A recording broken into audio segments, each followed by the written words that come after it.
আমরা যেহেতু মাছে ভাতে বাঙালি, মাছ খেতে আমরা অসম্ভব পছন্দ করি।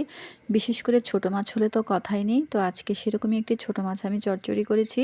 তো সেটা আপনাদের সাথে একটু শেয়ার করতে চলে আসলাম। আশা করি সবার কাছেই ভালো লাগবে। আসসালামু আলাইকুম, কেমন আছেন সবাই? আশা করি সবাই ভালো আছেন। আমরাও আল্লাহর রহমতে ভালো আছি।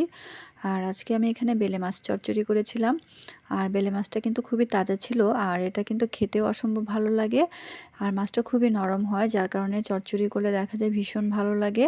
তো চলেন দেখা যাক আমি আজকে এটা কীভাবে চচ্চড়ি করেছি আপনাদের সাথে একটু শেয়ার করি। তো প্রথমে আমি মাছটাকে খুব ভালোভাবে কেটে ধুয়ে পরিষ্কার করে নিয়েছি। এরপর আমি এখানে পরিমাণ মতো পেঁয়াজ কুচি দিয়ে দিলাম, সাথে কয়েকটা কাঁচামরিচ দিয়েছি। যেহেতু মাছের চচ্চড়ি কাঁচামরিচ ছাড়া তো হবেই না।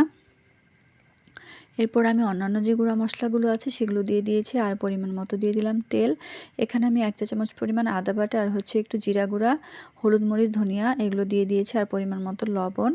এরপর আমি খুব সুন্দর করে এটাকে হাতে ভালোভাবে মাখিয়ে নিব। আর এভাবে হাতে মেখে রান্না করলে সেসব তরকারি খেতে কিন্তু ভীষণ ভালো লাগে। তো দেখতেই পাচ্ছেন আমি খুব সুন্দর করে এটাকে হাতে মাখিয়ে নিচ্ছি, আর মশলাগুলো প্রতিটা মশলা যাতে মাছের গায়ে গায়ে লেগে যায় সেভাবে এটাকে মাখিয়ে নিতে হবে। আর মাখানো হয়ে গেলে এবার আমি এটাতে পরিমাণ মতো পানি দিয়ে দিব। আর পানির পরিমাণটা খুব বেশি দেওয়ার দরকার নেই, যেহেতু মাছটা খুবই নরম, তো অল্প পানিতে এটা রান্না হয়ে যায়। তো এবার আমি হাতটা ধুয়ে এর মধ্যে পরিমাণ মতো পানিটা দিয়ে দিচ্ছি। আর এই খাবারগুলো কিন্তু অসম্ভব লোভনীয় হয়, দেখা যায় এই খাবারগুলো রান্না করলে কিন্তু ভাত খেতেও সেদিন খুব ভালো লাগে। তো এরপর আমি এটাকে ঢেকে তারপর চুলাটা অন করে দিব।